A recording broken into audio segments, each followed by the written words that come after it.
Hey y'all, it's Kim and Scott with the Beautiful Scar Project. Bonjour. That's fancy for hey. It is fancy for hey. Welcome to #Tablespoon Tuesday, where we take a deeper dive into what was on the blog for the week. So this past week, if you read it, which of course you all did, we are talking about holding space for your spouse's grief. And this is something that we had to work really, really hard on. When we lost our first 3 babies, we did not do this well. In fact, we basically face planted in our relationship and our relationship with family and friends because we didn't deal with our grief. And so we definitely did not hold space for each other. And it wasn't until after Caleb died that we even started to learn what it was. We didn't call it that at the time. That's kind of a newer term that I've been using through therapy and grief work, but it is something that we kind of started to do. So what is a tactical way that we started to learn how to hold space for each other, even though we didn't call it that at the time? We didn't start calling it that until recently. But what is something that you remember that we did? So I think the biggest thing that we did that we talk about frequently and tell everybody about is we had a candle, and I don't remember who we learned it from. It was somebody. It was another grief warrior. Yep. But what it was a candle that just kind of set on our, it wasn't a coffee table, but it was like a sofa table that sat against a wall kind of thing, and it was just a candle. And whenever I was having a hard day, I just lit it. And whenever she was having a hard day, she would light it.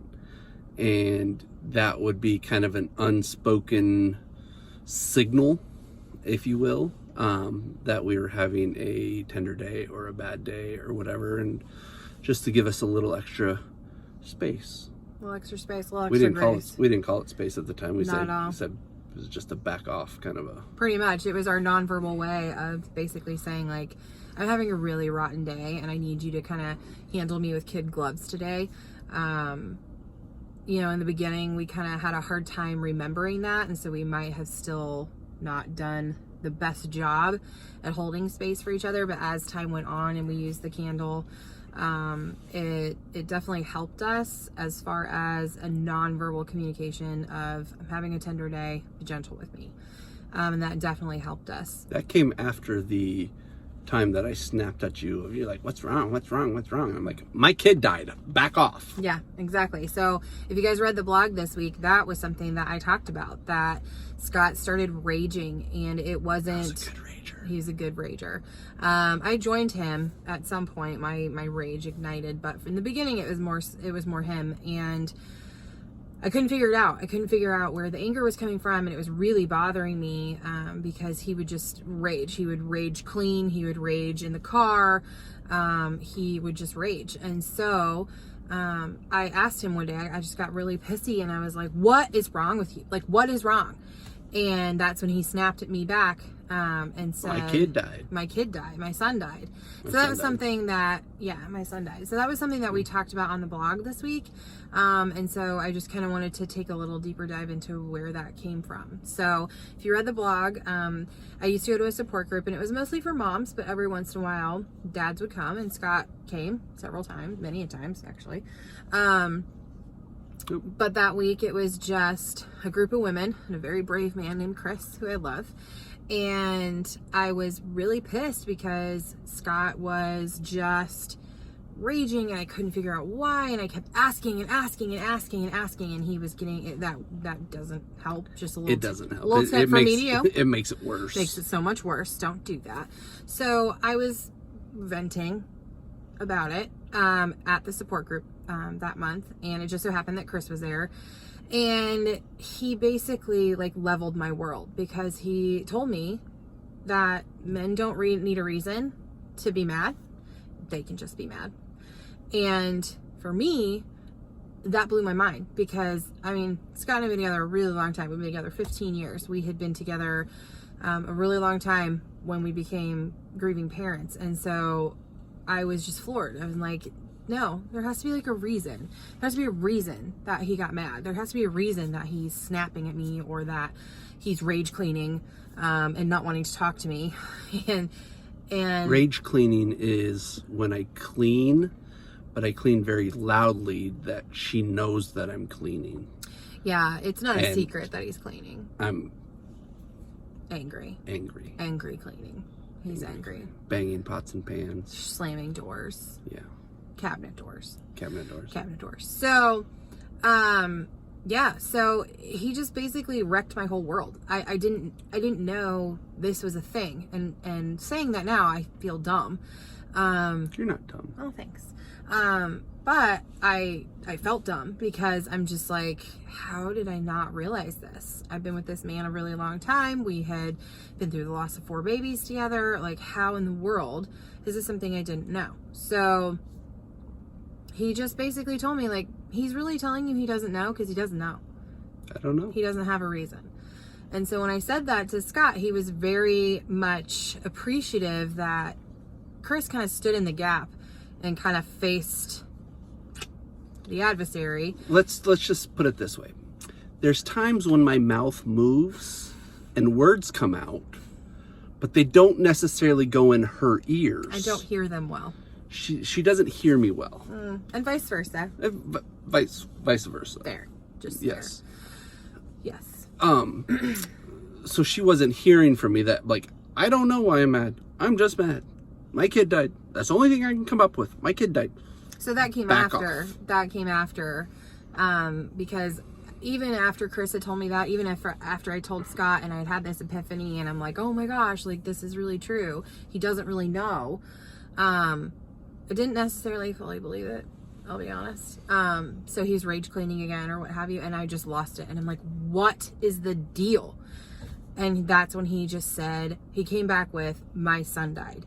And in that moment, it 100% clicked. Mic drop. Yeah, it just 100% clicked because sometimes you don't know why. Sometimes you're cranky or you're snappy or short or you're just on the verge of tears all day long. And you're like, where is this coming from? Like, I didn't have a bad day. Like, my day wasn't bad at work. If you have living kids, we didn't have living kids at the time, but if you have living kids and, it's not like they're driving you crazy or what have you, but you're super short and cranky with them. You don't know where it comes from. When Scott came up with, my son died, that just... She stole the line from me. I did. She straight up jacked the line from me. I did. And that's What's wrong with you? My son died. Yeah. You can't steal my lines. That's marriage. That's marriage. You're right. Real talk. Hashtag real talk. So the candle, and then my son died.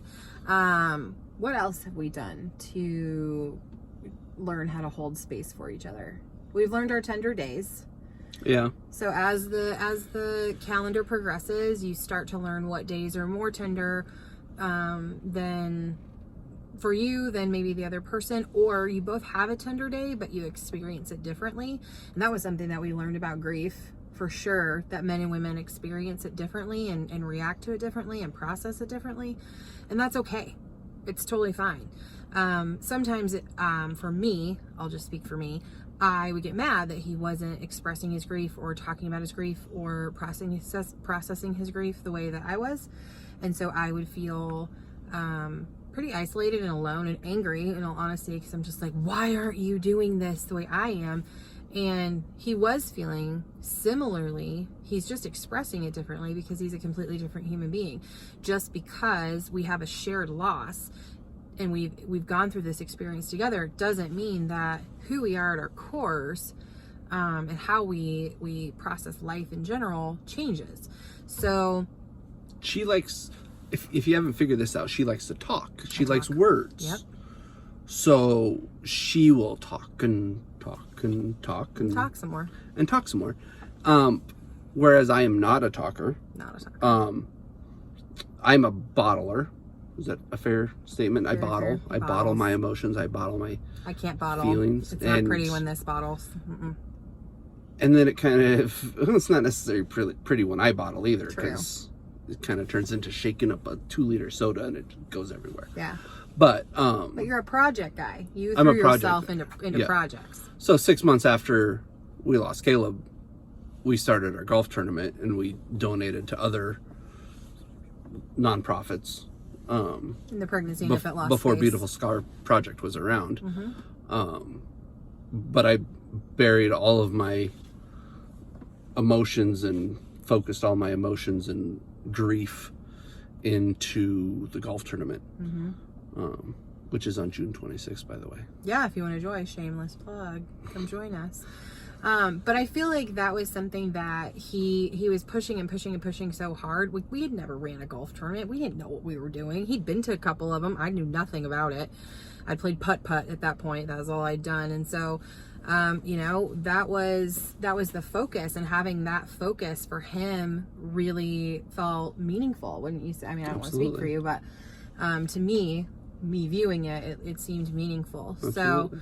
So, these are a couple of ways that we learned how to hold space for each other. And here's the thing, guys. We are, as of yesterday, 11 years out, which is crazy to say. 11 years out from the loss of our first child, Jackson. And so we've been grieving parents for 11 years. We are still, to this day, refining this process, right? Like, Oh, yeah. this isn't something that, you know, what worked, you know, 5 years ago may Does not not work work now. today. So we, you know, the candle is used way less. Words are used a lot more. Yes. We've you learned, haven't stopped with the words. I haven't stopped with the words. But we've learned different language over the years and been able to kind of put that into place instead of things that worked for us maybe towards the beginning. So I haven't stopped with the rage. You haven't stopped with the rage. That's true. But he likes to rage clean. So, you know, I can't complain about that because I have a clean house. So, you know. But I wanted Scott to join us today because I wanted you to see his beautiful little face. But you know, I think I'm here too. He is here too. I just want you guys to have hope that this is really hard and it really strains partnerships. And you have to be very intentional about finding ways to hold space for each other. I will say the last thing I'll leave you with is laughter. We have definitely figured out how to laugh our way through life and tragedy and trauma. It's not always funny in the time, but we can always find, it's usually inappropriate because we like inappropriate humor, but, we usually find ways to try to laugh through things together. And at the end of the day, we're on the same team. We both shared this loss. We both shared this trauma, and we have each other to get through it. It's just sometimes hard to recognize that. So we just want to leave you guys with a little bit of hope, a little bit of joy, a little bit of light, that holding space for your spouse is one of the greatest gifts you can give, because it helps the other person feel validated. And especially with men's grief isn't always recognized as much as women's. And so, especially I think for you, learning to hold space made him feel seen, right? Yeah. Like it made your grief feel seen and important. Sure. And I also, you know, whenever somebody would ask about my grief and not acknowledge his grief, well, the first question I always got was, "Oh, I'm so sorry. How's your wife?" Yeah. Hey, jerk. That's my loss too. Yeah, he's a little bitter about that. Bitter party one over here. The rage would come in then. The rage would come in then. But at the same time, it's valid. And so I would do the same thing. If people would just try to talk to me about our loss and he's standing right here, I'd be like, "Hi, this is his dad. His dad's having a hard time too." So having each other's backs, laughing, the candles, my son died. These are all ways that we've learned to hold space. And we wanted to give that to you today. So keep checking back. Next week, we're going to be learning about holding space for your own grief. And I got to tell you, this is the thing I suck most at. I'm really great at taking care of other people. I super suck at taking care of myself. So we're going to walk through this together. So we'll see you next week. We did it for the spouse though, because it's Valentine's Day week. It's Valentine's Happy Day. Valentine's Day. Happy Valentine's Day. Have a gentle day.